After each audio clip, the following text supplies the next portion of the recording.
I don't really know my father. My father was interested in me until he wasn't. It's difficult for me to even process that because that person doesn't exist in my mind, in my heart. I'm sure there were times when he was great, and looking back on that when I was like a baby, I ran across a baby picture of me before my sister was even born, my mom and my dad, and I'm like, I wonder what he was like then. They seemed happy in the picture. I wonder what it was like then, if he was responsible, if he was doing what it took. From the Family Life Podcast Network, this is Family Life Blended. I'm Ron Deal. This donor-supported podcast helps blended families and those who love them pursue the relationships that matter most.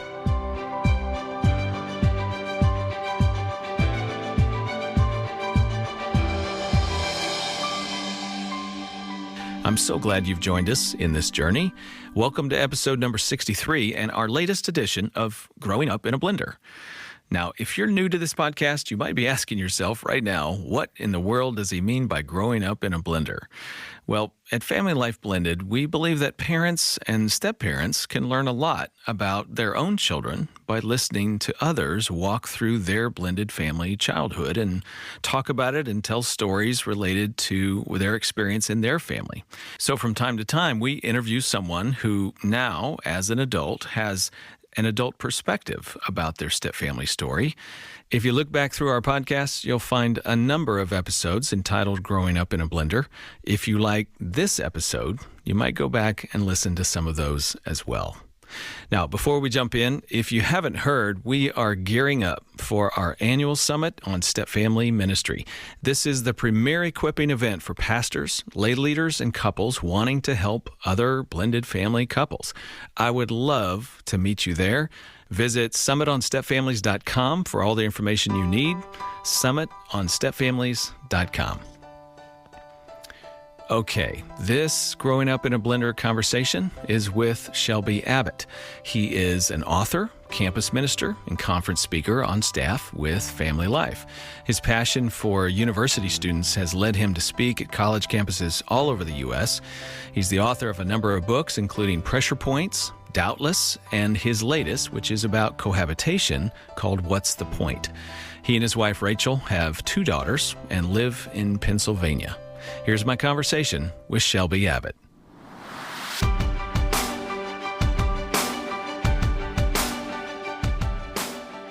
Looking back over your life, what did your parents' divorce teach you about you? My parents' divorce taught me about me. It took a long time to probably discover more layers of that, because God in His grace has been able to help me to see that even though there was mistakes that were made, sin that happened on both sides, even on my own, that things were not a mistake. And reading specifically in Jonah, you realize that Jonah's disobedient, yet God uses his disobedience, for example, to bring the pagan sailors to Himself. That was a direct result of Jonah's rebellion, his sin, yet it was something that God still orchestrated and worked out in the process of the messiness of rebellion.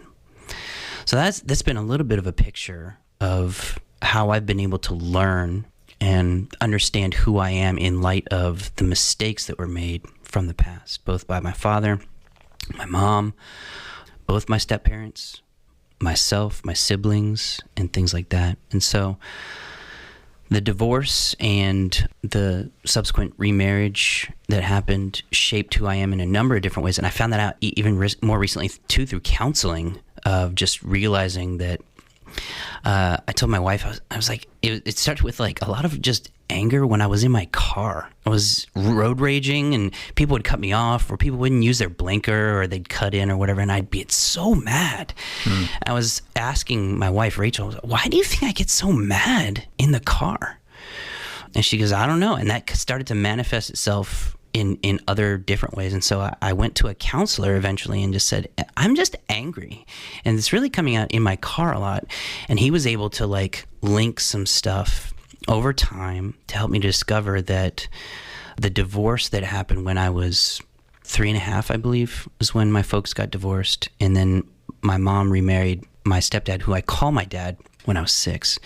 And just discovering that my kids at the time were around my age when I was struggling with this anger. So I'm like, oh, my kids are like 3, 4, 5 right now. And that's what was kind of triggering some stuff for me, of just knowing that there was an abandonment there. There was some hurt and anger, some wounding that happened at that particular time in my life. And I was seeing that kind of in my children at the time, just because of their age. Their age was close in proximity to where I was at the time.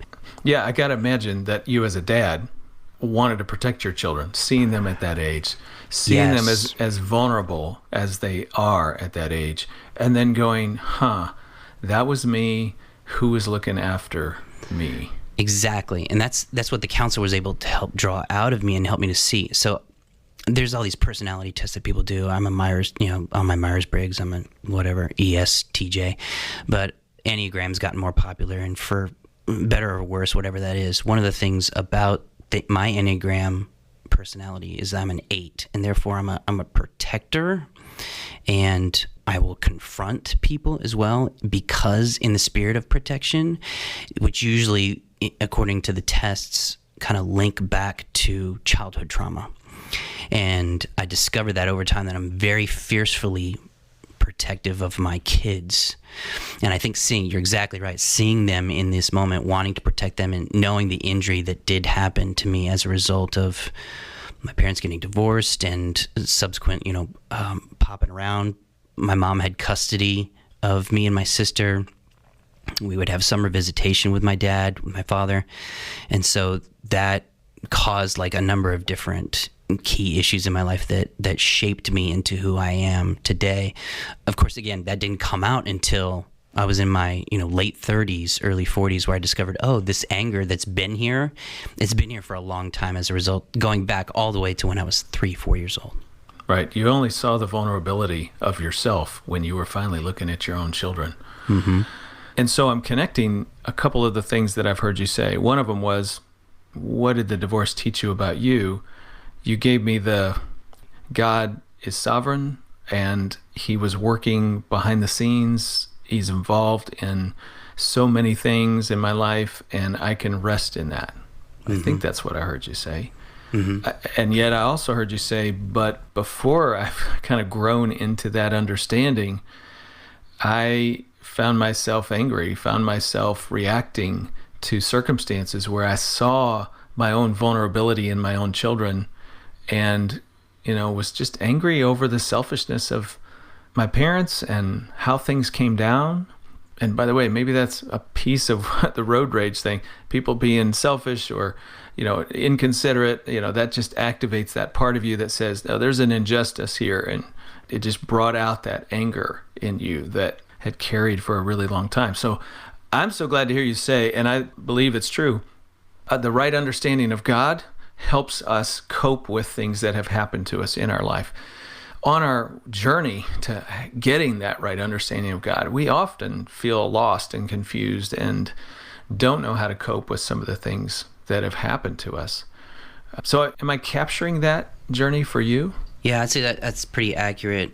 The going through daily life as an adult and, working and parenting and being a husband and all that kind of stuff, you don't really try to find the intentional links to that unless you're being purposeful about it and thinking about those things. So asking the question is something that my counselor did, and I was just like, no, this is not something that big of a deal.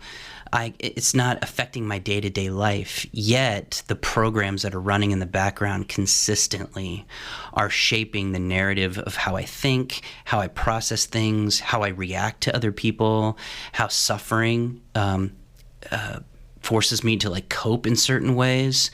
And those all go back to some very early times in my life where I would be like, this is psychobabble, this is silly, this is not a part of who I am. I'm in my early 40s now. This was back when I was, in my single digits as a child. This is not that big of a deal. But I think uncovering those things intentionally helps you to see that this does shape who I am as a person, yet God has redeemed that by his grace. And I'm able to now see it with clarity, therefore make better decisions and be more intentional about how I process things. When I get angry, asking the questions why, assigning blame to certain things, certain people, those kind of things, they really do shape your everyday life, even though you don't think that they do. Mm-hmm. You just gave our listener a gift, because they're listening not only today to learn something about how to parent better or step-parent better a child who has experienced some similar things to you, but many of our listeners are also reflecting on their own childhoods right now. Mm-hmm. And they're mindful that they had some things happen that brought a sense of insecurity or lack of safety, or just being unsure who loved them and how reliable those people were in their lives. And so they're reflecting backwards on their own life as well as forwards for the child that they're caring for.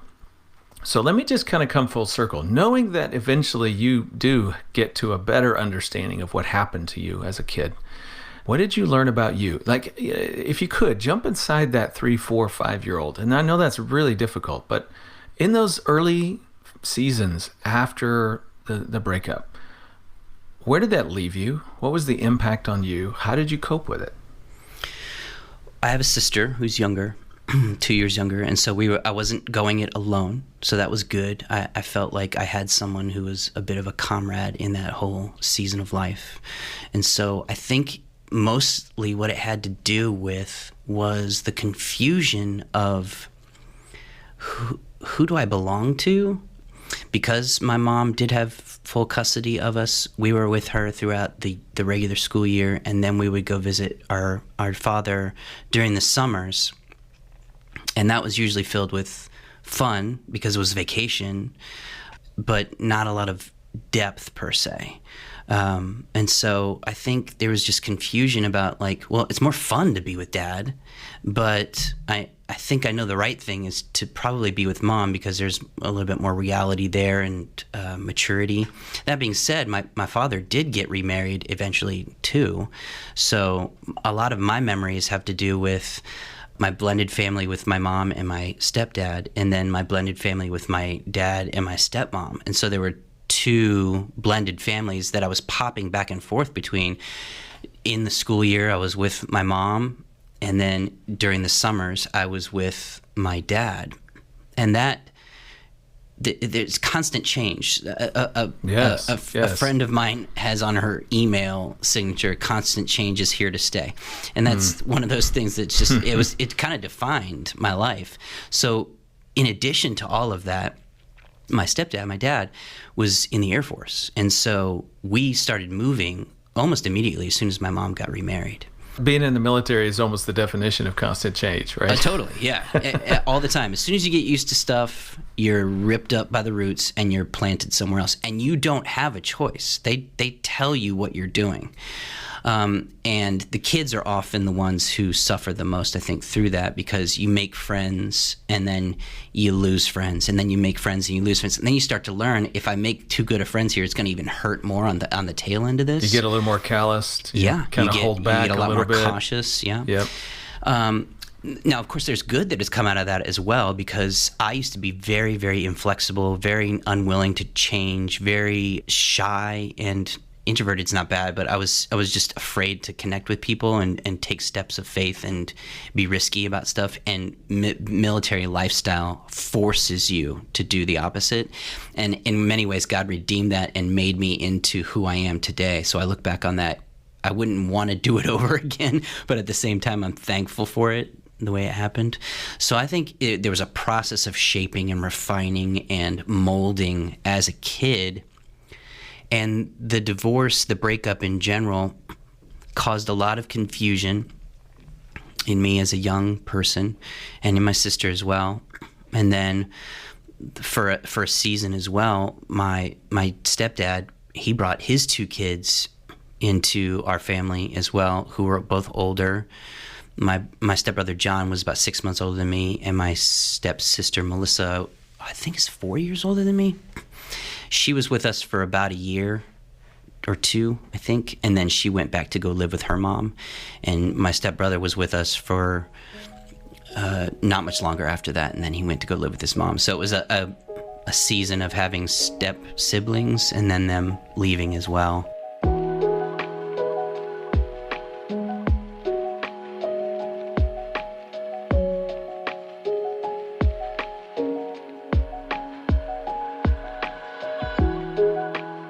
Okay, so I'm hearing, again, constant change. The military life, when stepdad came into the picture, essentially mirrored what happened with the original breakup and divorce. That is, here you are again without power. Nobody consults you. You don't get a say. Here's the change you have to adapt to. Bam. It's thrust upon you. And then there's more change and there's more change. And each time mom got married, dad got married, and then military life, there's change upon change upon change. And I am hearing you say, hey, there was some resilience that came out because of that. I had to learn how to cope with change. But at the same time, I'm also hearing, wow, who do I belong to? Mm-hmm. And where do I belong? Mm-hmm. Sort of that identity question of, I'm not exactly sure where I fit. Did you feel like you had two families, that you were a part of each of them, or that you were constantly trying to figure out which one you really belong to? How would you say that? I think as a kid, you just let the experiences wash over you. So I remember it not really thinking too in-depthly about the fact that I had two families. I think it was, well, my father was only remarried, I think, for about 4 or 5 years, and then he got divorced again. So my stepmom, who was in the picture and great in a number of different ways, she left the picture pretty soon after they were married. And once they broke up, she didn't keep any contact with you or anything? She did, actually, and she actually has more contact with me today than my father does. And that's as a result of them living in the same place over these many, many years. And so I went back for a funeral recently, for example, in California, and I reconnected with her there and saw her there, and it was great. She always was very loving and kind to me, always very thoughtful, and a gift in many ways. So I don't think as a kid you think, oh, I got two families, and I think you, as an adult, you look back on that and reflect and go, okay, this is why, and you start to connect the dots. You go, this is why I thought this, or this is why I thought that. But as a kid, you kind of just experience stuff, and it's hard in the moments, I think, and there's crying that happens, and tearful experiences, and joyful experiences, but you look back on it and go, okay, I was fine at the time, but maybe I wasn't as fine, because a number of things happened to me as a result of that cataclysmic event of the original divorce. So for example? Yeah, my mom got a job at an apartment complex as a manager in an apartment complex in California, where we were at the time, same town. It was in that apartment complex that I experienced sexual abuse that happened to me. And so I didn't realize it then, but like looking back on it, I think I blamed the divorce for things that happened like that. On top of that, then I'm being torn from one family to another. My parents aren't speaking highly of one another when we're with the other one. It's always the other parent's fault, and the kids automatically get put in the middle, and therefore our opinions become shaped. It's very easy to take sides, and so you start to think, well, this is the good parent, this is the bad parent, blah, blah, blah. And then the military equation comes into it. The only reason we're a military family is because they got divorced from the beginning. The moving that happens and everything that happens after that, of losing friends and losing family members and losing, stability and a sense of purpose, all of that can be traced back to the original event. And it's sort of like then all the blame goes back to the original event. Exactly, yeah. And then you ask who are the players in that event, and then you go, why couldn't they have just worked it out? There's that old phrase, stay together for the kids, which is, bad in many ways. But it's like, when you're younger, you think if you would have just been able to work it out, we wouldn't be in this situation. Again, that being said, my stepdad, familial-wise, was the greatest thing that ever happened to me. Well, as a matter of fact, I wanted to read this back to you. You wrote at one point, in a very real sense, my stepdad has been my dad ever since I was 6, and I praise God that he's been a stable presence in my life from such a young age. As I think back, however, I can't help but wonder what would be altered today if things had gone differently. if my father had never cheated and my parents had never divorced. Let's talk about that part of you that can't help but wonder what life would have been like had none of that ever happened. Yeah, it's a deep question. It's a hard question because I don't really know my father. My father was interested in me until he wasn't. And he's shown some more recent interest in me, again, after I went to that funeral. And that's been difficult for me because he, from the time I was about 15 onward until my early 40s, he just hasn't really been interested in me. And so that shapes you, obviously, in a number of different ways. So it's difficult for me to look back and go, what if my father, if it would have worked out, if he wouldn't have cheated on my mom, if he wouldn't have been selfish, if he wouldn't have been a child in many ways as an adult. It's difficult for me to even process that because that person doesn't exist in my mind, in my heart. I'm sure there were times when he was great, and looking back on that when I was like a baby, I ran across a baby picture of me before my sister was even born, my mom and my dad, and I'm like, I wonder what he was like then. They seemed happy in the picture. I wonder what it was like then, if he was responsible, if he was doing what it took to be a great father, to be a great husband, and to care well for his family. Unfortunately, that's just never been a part of my memory that incorporates my dad. So I wonder back, and does your sin define you? Well, when you're in Jesus, no, it doesn't define you. But in many ways, the sinful decisions that my father made shaped who he is as a person, and I wouldn't want that guy as my everyday dad. I'm thankful for the gift of grace that God gave me in my stepdad, who, I call my dad. So he's the one who taught me table manners. He's the one who taught me how to drive a stick shift. He's the one who made fun of me when I liked girls. He was the one who, would drop me off. I hated this. My sophomore year, he would drop me and my sister off at school, and every single time in front of the school, he would honk the horn. And wave, bye kids, have a great day, I love you. And I was like, I hate this so much. But looking back on it, I love that. I love that he did that. And so he, in many ways, has been the gift of the stability that I needed, not only with me and my sister, but with my mom. He loves my mom, and he always has loved my mom. And I praise God for who he is in my life. And he shaped not just my relationship with him, but my relationship with my mom, with my sister, and those have been gifts of goodness, of grace.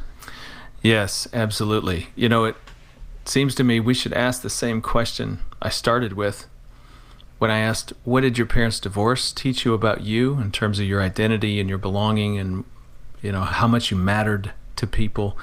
I think we should ask it about your stepdad too, because it seems like, as you just said, his involvement has been a gift of grace. What has his involvement in your life taught you about you? How has that helped shape your identity today? Well, that I have value. I think that he never, ever, ever treated me like a stepson. That typical, what you hear, that negative connotation of a stepchild. He never treated me like that. I never felt like I was the second-rate child to his biological children. I never felt like that. He always cared for me well, loved me, taught me responsibility, disciplined me where I needed to be disciplined. Of course, he has his flaws too, but, tracing things back to that original event and how it shaped me for all the bad things, there are all the good things that have happened as a result. And we're still works in progress, but he, in many ways, I feel more comfortable with him as a parent than even sometimes with my mom.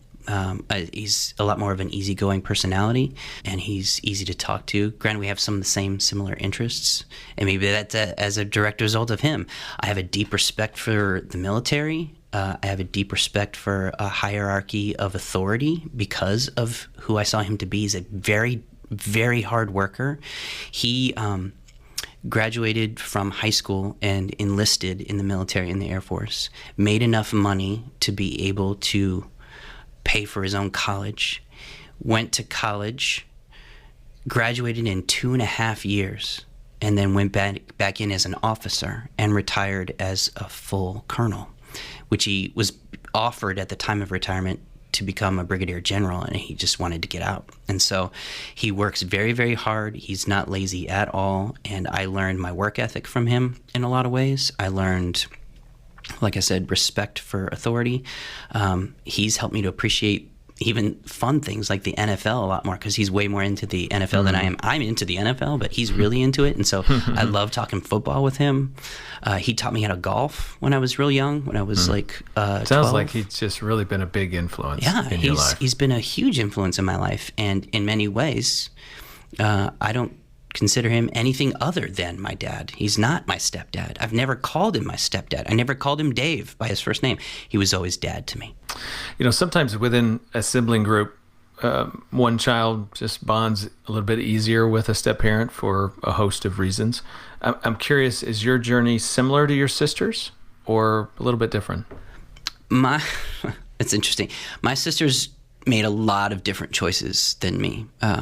I love my sister, and she is, in many ways, a lot more gracious person than I am, and a lot more like generous person than I am. But her and I have chosen very different routes. Was always the good kid in the family. I never disobeyed. I was always kind of because if I did disobey, I got busted like the first time. So I was always kind of the rule follower, which in many ways is great when you're a parent looking down on a kid. You want a kid who's a rule follower. However, what that did is made me think that I could earn the favor of God through my good works, that I could buy his favor, which is the opposite of grace. So that was dangerous. But I learned that in time, so thank God for that. But my sister was more of the rebel. She didn't graduate from high school initially. She did get her GED eventually, but she got pregnant in high school. She's had 3 different kids from 2 different fathers, and she's been married 4 times. So she's chosen a lot different routes. I think she always had a soft spot for our stepdad, Dave. Always, because he treated her really well. He treated me and her very, very well. And so I think we're both very comfortable with Dad, our stepdad. But my sister has just chosen a lot of different routes than me, and I'm not judgmental of those routes at all. There's been a lot of hard times that have been thrust into the path of my sister, and she's dealt with them with remarkable resilience and kindness, and she's still very positive to this day, and she's been dealt a lot of bad hands over the years. And so I chose to be a full-time missionary and raise support for a living. So that's just a totally different thing. That being said, Jesus captured my heart in college. So for all the religiosity that I did early on in life, it really wasn't anything. And so when I came on staff with Crew and then eventually FamilyLife, those were choices that don't make a whole lot of sense to other people who choose different paths. So we're very different, and I want to be like her in a lot of different ways. But we're quite opposite. Being raised in the same roof, we're quite different people. Just for our listeners' sake, a commentary here. This is not uncommon to have children within the same sibling group go in different directions. There's kind of a natural division sometimes in terms of how we cope with stress in our lives, and some people go a little bit more towards what we call control, or just structure to their world and their life and trying to get things right and live under that banner, and other people cope with challenges through more instability. Word sometimes is used, chaos, kind of just flying by the seat of their pants, and sometimes that leads to decisions that aren't necessarily well thought out and consequences that come from it. Each is just a different expression of, how do I cope with this? How do I live with this? How do I make sense of it? How do I deal with what's happened? And what I love about what you just said is trying to love a child where they are, whether they're adult now or whether they're still young and very fresh in how they're trying to cope with life. Loving them where they are and trying to bring stability back to their life is something that our listeners can certainly shoot for.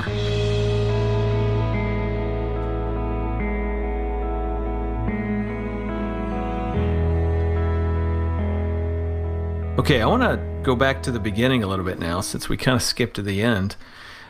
You also wrote this. You said, When I was 4 years old, my parents got divorced for various reasons, but mostly because my father was sleeping with the woman who lived across the street. You referenced his affair a little while ago. Some kids, Shelby, never really know the real story about why their parents divorce. You obviously did. I'm just wondering, at what point did you come to learn this? What was the impact on you? I mean, can you remember way back when you first learned about it? How did you feel? What was the impact? And, what do you even do with that now? I did a little bit of research when I wrote that, and actually talked to my mom about it.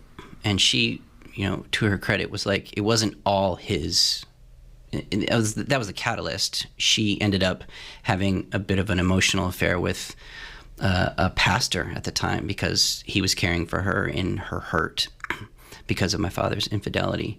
I think it's not something that I learned about when I was super young, but it was always something that would come out in moments where there would be frustration with my father for various reasons.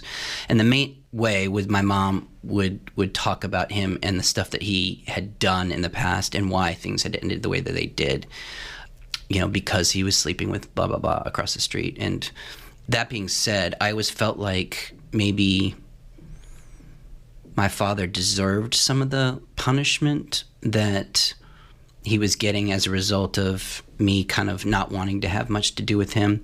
There was this another main event that happened early on when I was about, I want to say 9 or 10.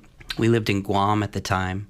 My dad was stationed at an Air Force base on the island of Guam, which is way out in the Pacific Ocean, if you don't know where that is, U.S. territory out there. And so we were visiting my father over the summer in California. At the end of that summer, my sister and I were like, you don't want to go back to school and blah, blah, blah. And my father had said, well, what if you stayed here and lived with me? Now, legally, he had no right to do that because he did not have custody of us, but he had convinced us that it was the right thing to do to stay there. And what does a 10-year-old and an 8-year-old know about what's best for them? So we called our mom and said, we don't want to come home. We're not coming back to Guam. And so a pastor on the Air Force base said to my mom, if you don't fight for your kids now, you're going to regret it for the rest of your life. And so she fought for us. And legally, my father didn't have a right to keep us. And so I remember still being in the house when a uniformed police officer and a lawyer came to the front door and took me and my sister, put us in the back of a car, and drove us over to our aunt's house. We flew back to Guam the next day, and just being terrified and confused and crazy. And then my mom explaining what was happening in that moment and looking back and going, oh, okay, well, he didn't have a right to do that. And he had kind of stacked the deck and kind of told us certain things that we needed to hear that we would have said to our mom on the phone. We don't want to come back with you. And so in those kind of venomous portrayals of who my father was, there was always this he was the one who cheated on me. He was the one who did that. And so I knew about it kind of from a young age, but I think when it happened, when I was 3 or 4 years old, no, I didn't know what that was. I didn't understand what that was. But looking back, I always kind of knew that my father was the one who was the catalyst and the irresponsible one because he cheated. That was the initial event, the first domino that fell. Every once in a while, I run across a parent who says to me, okay, my former spouse had an affair. That's what ended our marriage. My children don't know. Should I tell them? Do you happen to have an opinion about that? I think it depends on the children's age. There could be a delicate way of putting that when they're younger. But, I mean, we've done an intentional job to talk to our kids. My kids are 9 and 7 now. We've done an intentional job to talk to them about what sex is, why that's a holy thing, an important thing, and why it's not to be kind of frivolously thought about or tossed around as you get older. And so I think if you're talking to your kids about those things and they understand what they mean and why they're important within the context of a marriage and why they're not to be shared with anyone else, yeah, I think you should talk to your kids about that kind of stuff. Yeah, I mean, if your kids said, hey, Dad, why is your father living here and why does Grandma live here? Would you at some point feel the need to tell them, yeah, this is originally what happened in the beginning? I think so. If you don't have an agenda, if you're willing not to spin things in a way that makes you look better and makes the other parent look poorer in the eyes of your kids, because I think you have a responsibility to care well for your kids by not demonizing your ex. Now that's hard to do, and I don't pretend to know what those things are like personally, because I've never been divorced, and I don't know what it's like. That's difficult to do, but we're asked probably to do that in a way that shows grace to other people and forgiveness as Christ calls us to do. But at the same time, it's not just you on the line. You're talking about your kids, and you're shaping their opinions and the thoughts and feelings of their other parent, whether you recognize it or not. I was thinking as you were just talking, no, you don't know what that's like from an adult standpoint, but you kind of know what it's like from a child standpoint. I mean, the little comments made here or there that your mom dropped, or the things that your dad said, do cast a shadow on the other parent and do shape your heart and mind. I mean, even to the point where you call your mom and say, hey, we want to stay and live here with our father. Like, that obviously grew out of what you felt like dad needed you to do. Somehow that you were drawn into that. That opinion was his. And the same thing's true when mom, in an angry moment, would say, well, your father, blah, blah, blah, and essentially blame him for the whole divorce process. Kids are easily swayed by all that. And they take on the opinions of their parents. And of course you agree with your mom, or of course you agree with your father. That's your parent. Like, am I supposed to disagree? Like, unless you have reason to sit back and go, nope, somehow this is your fault, that was happening with your biological father. But still, there's this desire to keep them close, to agree with them about how they see the world. And that naturally pits you between the other parents. And, you've talked around that a little bit already, but I just want to flesh that out a little bit more for our listeners. Even visitation, moving between homes. What was that like for you in terms of what flowed well? What did your parents do well? What were the things that made that really awkward and difficult for you? It went well because we operated on a schedule. So that was, people were... Both sides agreed to the schedule. They both got, until my father didn't. But mostly up until that summer, there was a schedule, and we followed the rules there. I think there was always the element of it felt like vacation when it was time to go for summer visitation, which was usually, I believe around 8 weeks. It felt like vacation. And so leaving to go on a trip where you would enjoy, we went to amusement parks and played in the pool and that kind of stuff. That it was always kind of, the summer for kids is the greatest time ever. So I think that was a positive thing about it. And then, getting back into the routine of stuff, my mom was really great at making sure things were done well, schedule-wise. Routine is an important thing for kids. I think my mom was really gifted at that, and we needed that structure as well. And the visitation that was, that was bad is the stuff that I mentioned before. It was just constantly where do my allegiances lie? Where are my loyalties? Looking back as an adult, I was like, should I have had to ask those questions as a kid? No, you shouldn't have had to ask those questions. And so that was more confusing than anything of because, my father talked about my mother in a certain way when we were there over the summer. And it was not great language, not positive at all in any way. Even accusatory of what she used child support for, what she used that money for. Little derogatory comments, things like that. Which I found out later on he wasn't even paying child support to the degree that he should have been. And then, for a long time also, this is one of the things that I had to relearn when I got married. The term Abbotts, which is my last name, was always a negative connotation in my family. The Abbotts were always the bad family, the bad part of the family. And so when I got married and my wife Rachel and I were known as the Abbotts, there was some intentional relearning that I had to do about my own last name, plural, because it was the Abbotts were always the bad element, and they always did the bad things, said the bad things, behaved in a bad way.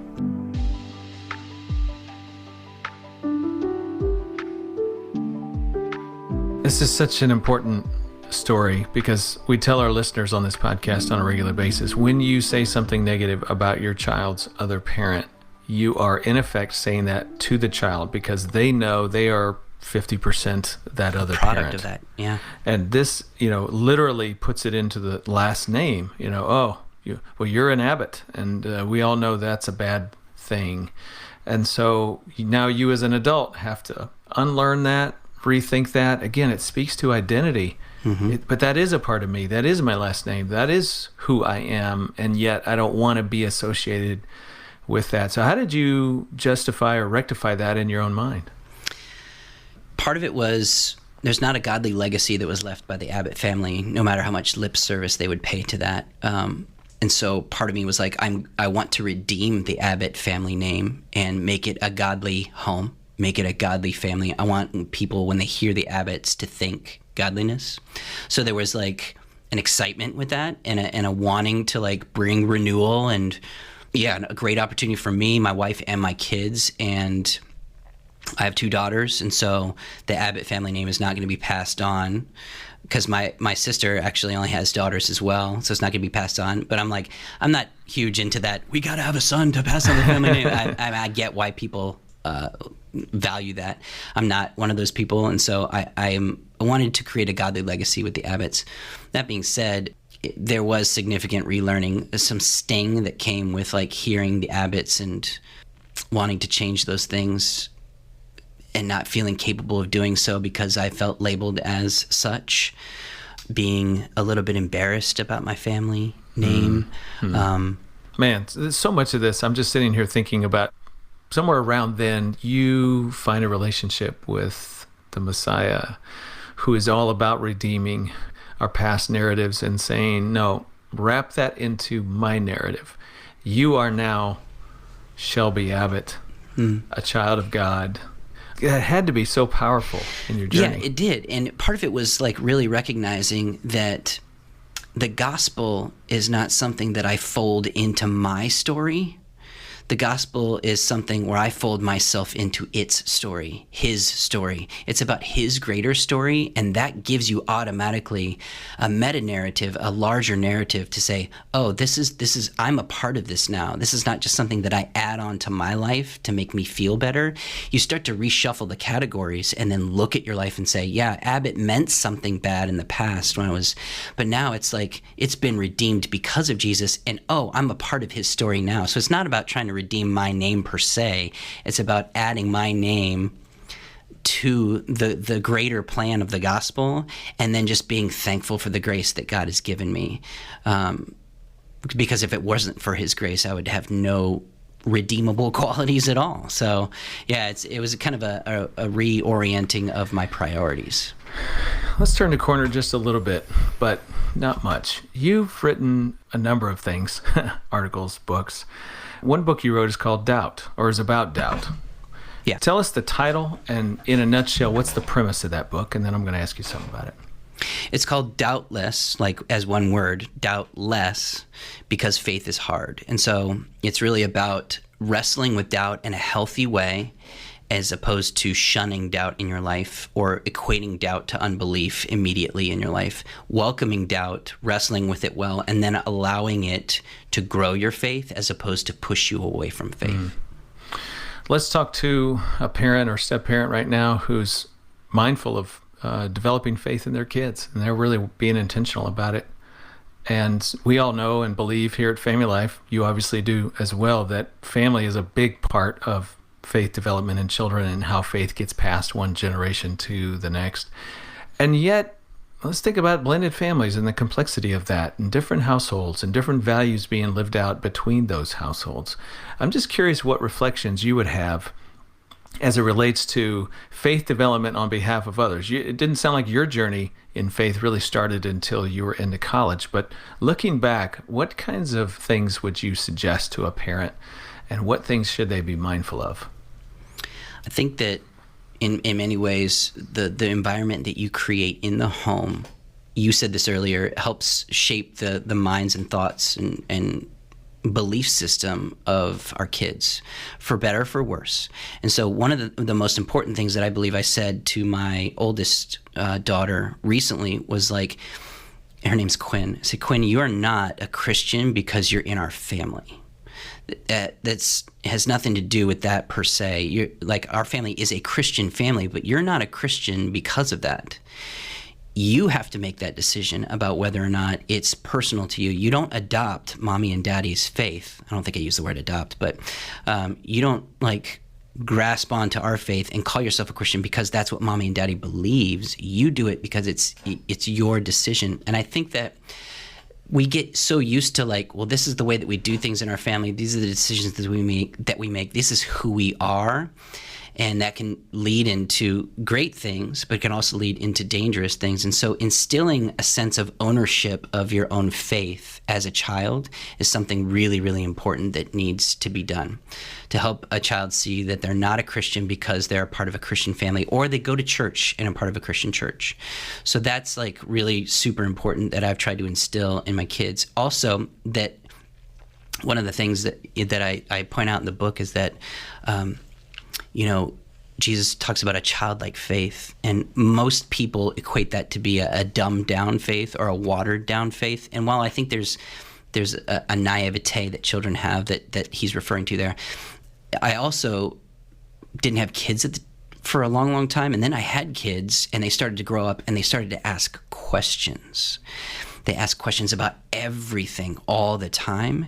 And I kind of connected those two dots, and I said, maybe Jesus was getting at, maybe a childlike faith is a question-asking faith, a faith that wants to know more, that wants to go deeper, and that we should embrace questions. And so I always want my kids to feel the freedom to be able to ask me any questions that they want to about anything, and of course about faith, so that if I just go, well, you don't ask that question, you just believe, you're sweeping stuff under the rug, it will come back out again. Whether that be in 5 years, 10 years, 20 years, it's going to come back out again. Embrace the questions, celebrate the questions. And I got to just add, especially if your children are moving between homes and you know there's a different influence in the other home, questions have to come to the surface so you can have a dialogue around why you think what you think, what the Bible teaches, and you have an opportunity to help clarify truth for your kids, knowing that there's another influence of what the definition of truth is in another home from another parent figure. And so it's not easy. It's not necessarily clean. You got to have those conversations. But of course, avoid what Shelby and I talked about earlier. Avoid the blaming the other home or criticizing the other home or the negativity that flows from one parent towards a former spouse.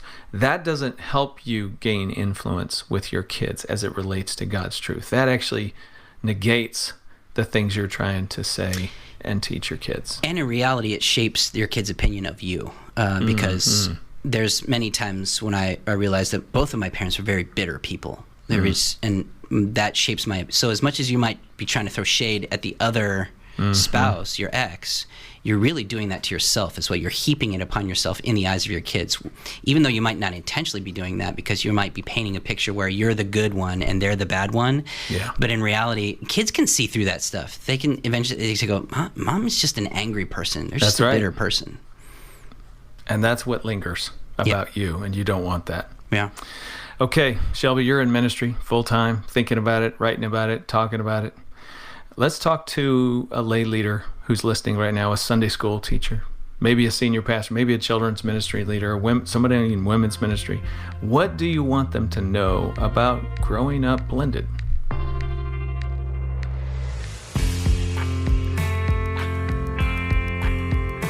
You've been listening to my conversation with Shelby Abbott. I'm Ron Deal, and this is Family Life Blended. You know, with that last question, I asked Shelby to talk to a ministry leader. But if you're not one, I want to ask you to hang on and listen to his answer in just a minute. I think you're going to find it useful for your life as well. If you haven't subscribed to this podcast yet, boy, we would love for you to do that, and you certainly can listen on the FamilyLife app, Apple Podcasts, Stitcher, Spotify, YouTube, or wherever you get your podcasts. Just search Family Life Blended, and remember to look at the show notes for links to additional resources. You can also learn about our other podcasts on the FamilyLife Podcast Network. You know, at one point in my conversation with Shelby, I wondered if you, the listener, were reflecting on your own childhood, even as you were pondering how to parent or step-parent your kids. I do that, so I kind of wondered if you were doing that. I think we all do that. And you know, it's really helpful to do that because one of the little traps we fall into is talking to our children as if they were someone from our past. We really do need to be mindful of our former relationships in light of the current ones. Sometimes we have something to say to a parent or a caregiver from the past, but instead we fight that battle with a child, or for that matter, a spouse, someone in our present. Don't do that. Make sure you match up the right person with the right issue, or you'll find yourself hurting someone that you love in the here and now, and not ever getting past the past. You know, in my heart, I used to blame my wife for wanting to control me. So guess what? We had fights over control in our marriage. And then one day I realized that that issue was really about me and my father, not so much about me and my wife. In other words, the issue with my dad sensitized me, made me hypersensitive, I would say, to issues going on with my wife. So I really had to struggle about how I felt about my father. I had the right issue, but I had the wrong person. Sometimes step people do that to one another as well. They take things out on each other that really are about someone or something else from the past. If that's you, go back to where it belongs, and then you might bring a different you into the present. If you'd like more information about my guest, you'll find it in our show notes, or you can check it out on the Family Life Blended podcast page at familylife.com/blended podcast. And while you're there, check out everything Family Life has for your marriage and family. Our division's called Family Life Blended. We've got articles, videos, resources, books, online information about conferences and virtual classes and training, books like the Smart Step Family Guide to Financial Planning, The Smart Stepmom, and I've got a book coming up called Preparing to Blend, which is for engaged couples and premarital counselors working with couples before they get married. Preparing to Blend comes out September 2021. Check us out. The show notes will tell you how. Hey, we love your feedback. Adriana listens on YouTube and said, "Hola from Mexico. Gracias for having this information available. I am a stepmom, been struggling," she says, "time to educate myself." We're glad that we can help Adriana, and we're trying to help everybody else as well. We'd love to hear from you. If you don't mind, write us a quick review. It encourages our team and helps others find our podcast. I mentioned earlier that each fall we put on the Summit on Step Family Ministry. It's an equipping conference that helps pastors and lay couples alike understand more about step family living and what your church can do to impact others around you. We would love to have you join us. If you'll just go to summitonstepfamilies.com for all the information you need, summitonstepfamilies.com, or look in the show notes for a link. Now, before we're done, let's get back to that question I asked Shelby about how we can help others.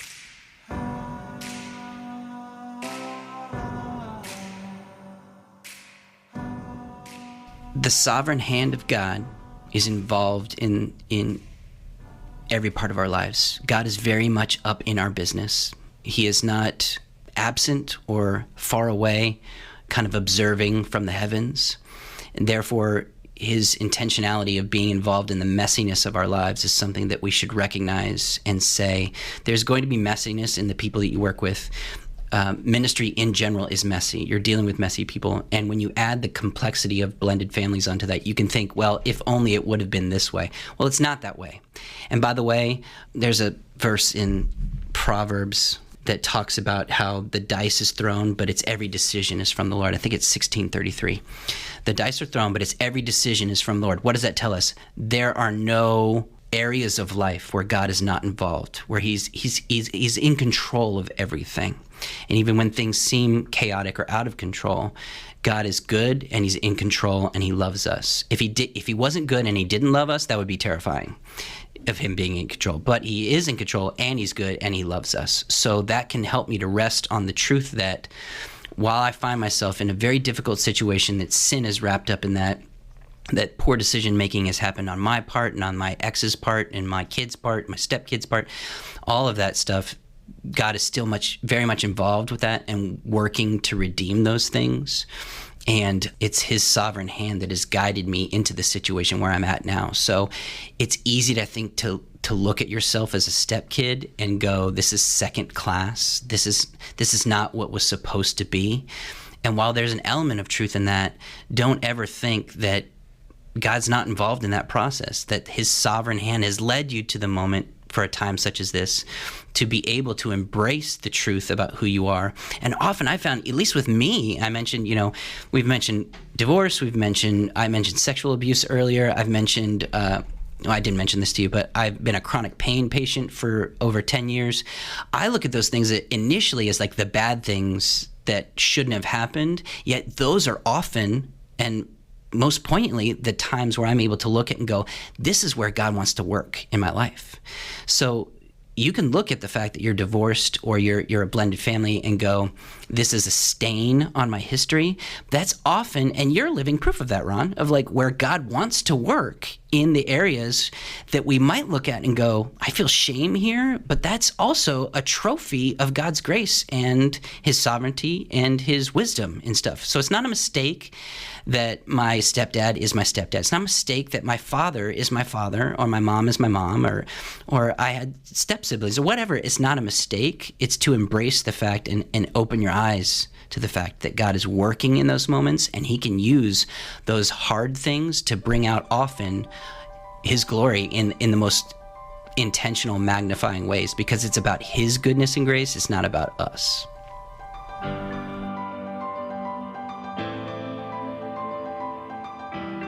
Next time, my colleagues Gayla Grace and Shannon Simmons are going to join me, and we'll be listening to the collective wisdom of many of our previous podcast guests as they talk about what you can do throughout the year to strengthen your family. We have had some really meaningful times as a family that were not planned. And so I think also we just have to be aware that there might be opportunities that come up on the fly. That's strengthening your family throughout the year, next time on Family Life Blended. I'm Ron Deal. Thanks for listening, and thanks to our Family Life Legacy partners for making this podcast possible.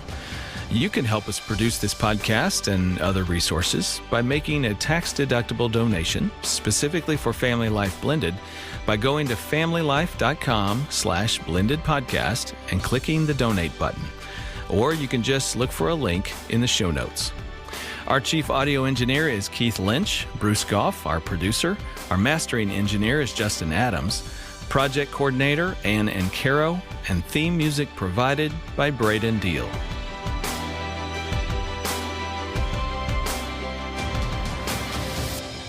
Family Life Blended is part of the Family Life Podcast Network, helping you pursue the relationships that matter most.